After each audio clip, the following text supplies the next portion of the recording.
Welcome to The Explainer.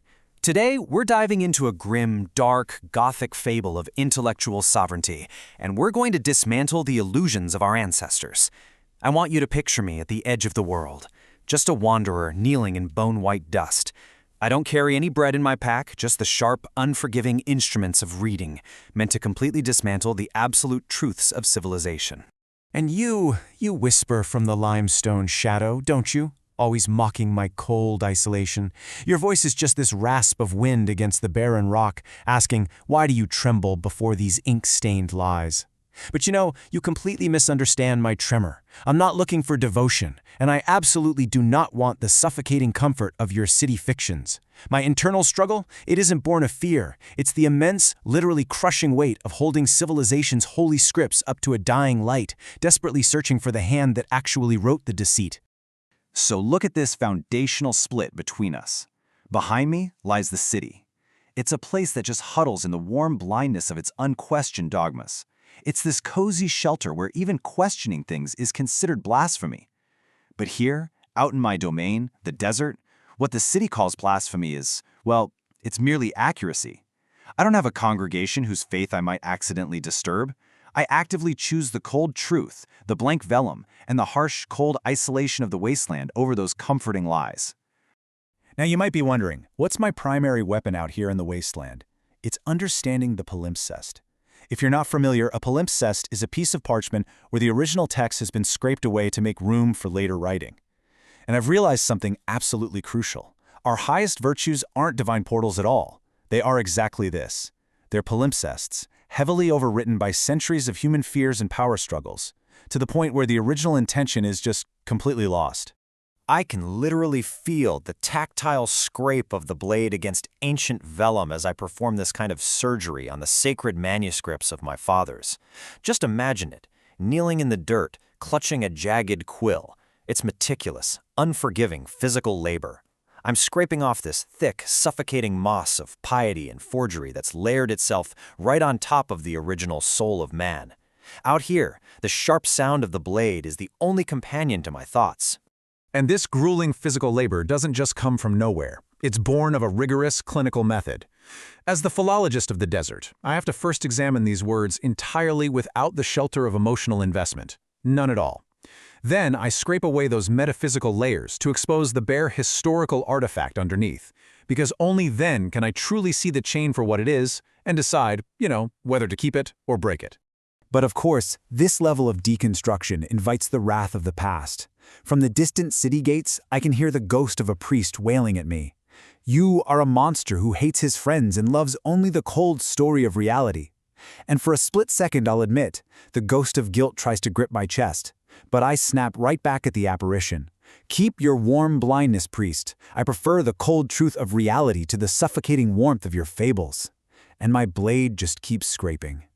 So, I turn my blade toward the very pillars of our morality. I am deliberately stripping the thick, suffocating moss of piety from words we use every day. Evil, sin, sacred, duty. When I put these concepts under the surgical blade of etymology and logic, guess what? They bleed ink, not divine truth.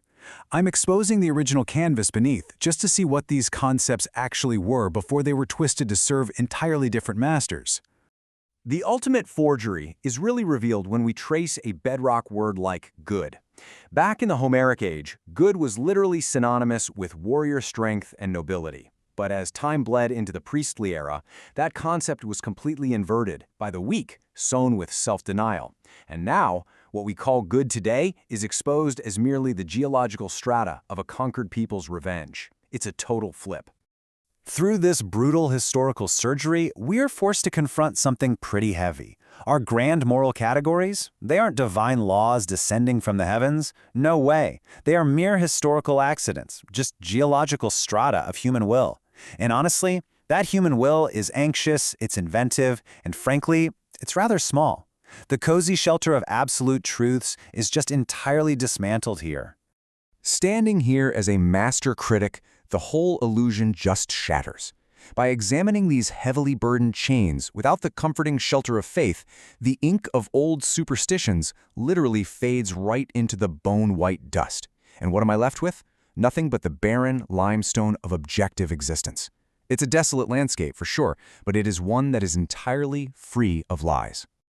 And you mock me again, don't you, Shadow, pointing out this massive inversion. You slither across the rocks and whisper that the meek have already won, that the text of humanity is permanently corrupted. But you know what? You're wrong to mock me. Understanding exactly how the meek corrupted the text is the very key to my liberation. Because to see the forgery is to instantly steal its power. This all begs a massive question as we tirelessly work out here what actually remains when the canvas is completely stripped bare. Remember, I don't destroy these words out of contempt. I strip them the way an expert strips a painting that's been painted over. I'm not trying to eliminate the canvas. I want to discover what original image was committed to it long before religious guilt and societal duty ever took over. And what we find is nothing divine. It's only the rather small, anxious will of humans trying to control one another. But here's the incredible shift in our fable. This discovery doesn't sadden me at all. Actually, it entirely frees me from their grasp. The words that once commanded my soul now stand before me as mere historical artifacts. They're curious, they're completely explicable, and I am the one holding the pen. So now, the tension really mounts as the clock strikes noon, the terrifying, shadowless hour. The sun is sitting directly overhead. This moment is the exact telos, the absolute destination toward which all my wandering in the desert was always moving. In this blinding vertical light, even you, my mocking shadow, must disappear beneath the sun. The isolation right now is absolute. And in this blinding clarity, I make my final move. I take the corrupted manuscripts, and I cast them right into the heat haze. I literally watch as the ancient vellum curls and blackens, letting the fire of the sun completely consume the theological whims of the past. The false idols of civilization are burning in the desert heat, turning centuries of scribal errors into pure ash. For a fleeting second, a phantom sorrow passes through me. I look at my own reflection in the shimmering, distorted air and ask, why would anyone weep for a home built entirely on fragile, ink-stained lies? But that grief, it's just another phantom. It's just another ghost of the city desperately trying to pull me back into the warm blindness. So I let it burn.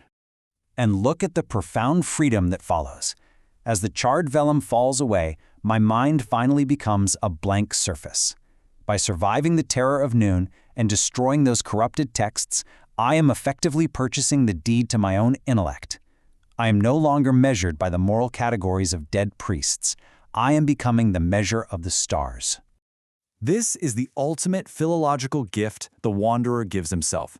You see, because we fundamentally think in words, seizing control of our own vocabulary is absolute sovereignty over thought itself. It's a game changer. When you control the definitions of good and evil, absolutely no external power can build a cage for your mind. So here I stand at the zenith. My wandering has no final destination anymore. I only have the divine right to forge new coinages, words totally devoid of the old contaminations, written right upon the unmapped horizon of the world. The desert isn't an empty wasteland anymore. It is a fresh, blank page just waiting for a sovereign hand. So I want to leave you with this final, provocative thought to take away from this explainer. Every single unexamined word you use is a chain, and you're wearing it as an ornament. The philologist has finally found the lock to the vocabulary that binds you. Now, the choice is entirely yours. Are you going to continue to wear the chain as an ornament, or will you set it down?